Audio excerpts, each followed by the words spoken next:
एक सुंदर वाचण्यात आलेला लेख तुमच्यासोबत शेअर करते आहे.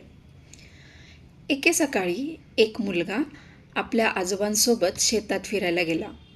अचानक त्याच्या नजरेस आकाशात इंग्रजी व्ही आकारात उडणारा पक्ष्यांचा मोठा थवा दिसला. मुलाने कुतूहलाने विचारले, आजोबा, हे पक्षी नेहमी थव्यानंच का उडतात? प्रत्येकाने आपापल्या मार्गाने उडालं तर नाही का चालणार? आजोबा हसले. ते म्हणाले, बाळा, निसर्ग कधीच विनाकारण काही करत नाही. ते पुढे म्हणाले, हे स्थलांतर करणारे पक्षी हजारो किलोमीटरचा प्रवास करतात. ते जेव्हा व्ही आकारात उडतात तेव्हा सर्वात पुढचा पक्षी हवेला चिरत पुढे जातो. त्यामुळे त्याच्या मागच्या पक्ष्यांना कमी प्रतिकार सहन करावा लागतो आणि त्याची ऊर्जा वाचते. पण पुढचा पक्षी कायम पुढे राहत नाही. तो दमला की शांतपणे मागे जातो आणि पुढचा पक्षी त्याची जागा घेतो. असं करत करत संपूर्ण थवा एकमेकांच्या बळावर हजारो किलोमीटरचा प्रवास पूर्ण करतो. मुलगा आश्चर्याने ऐकत होता. तेवढ्यात एक पक्षी थव्यापासून थोडा दूर गेला. क्षणभर तो स्वतंत्रपणे उडत राहिला.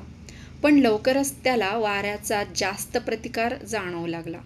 त्याचा वेग कमी झाला, दिशा डळमळू लागली आणि काही क्षणातच तो पुन्हा थव्यात येऊन सामील झाला. आजोबा हसून म्हणाले, बघितलंस? पंख त्याच्याकडे आधीही होते, पण सोबत नव्हते. आपलं आयुष्यही असंच आहे. आपल्यापैकी प्रत्येकाकडे स्वतःची क्षमता असते, पण जीवनाचा लांब प्रवास फक्त क्षमतेवर पूर्ण होत नाही. त्यासाठी साथ लागते, विश्वास लागतो, आधार लागतो आणि आपली माणसं लागतात. कुटुंब, मित्र, समाज हे आपल्या आयुष्याचे थवे आहेत. जेव्हा आपण थव्यात असतो तेव्हा कधी आपण इतरांचा भार हलका करतो, तर कधी इतर आपल्या थकलेल्या पंखांना बळ देतात. म्हणूनच समूहातील एखादी व्यक्ती काही दिवस दिसत नसेल तर तिची चौकशी करायला हवी. कदाचित ती आयुष्याच्या वाऱ्याशी एकटी झुंज देत असेल. तिला दोष द्यायला नको. तिला पुन्हा थव्यात घेऊन यायला हवे.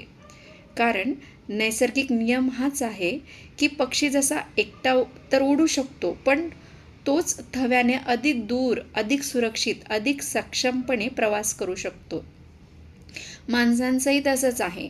एकट्याने यश मिळवता येईल, पण आयुष्य जिंकण्यासाठी अखेर माणसंच लागतात. म्हणून कोणालाही मागे राहू द्यायला नको, कोणाला हरवू द्यायला नको. कारण जसे एकत्र उडणारे पक्षी फक्त अंतर पार करत नाही, तर ते एकमेकांना गंतव्यापर्यंत पोहोचवतात. म्हणूनच जीवनाचं खरं सौंदर्य मी मध्ये नसतं, ते नेहमी आपण मध्येच असतं.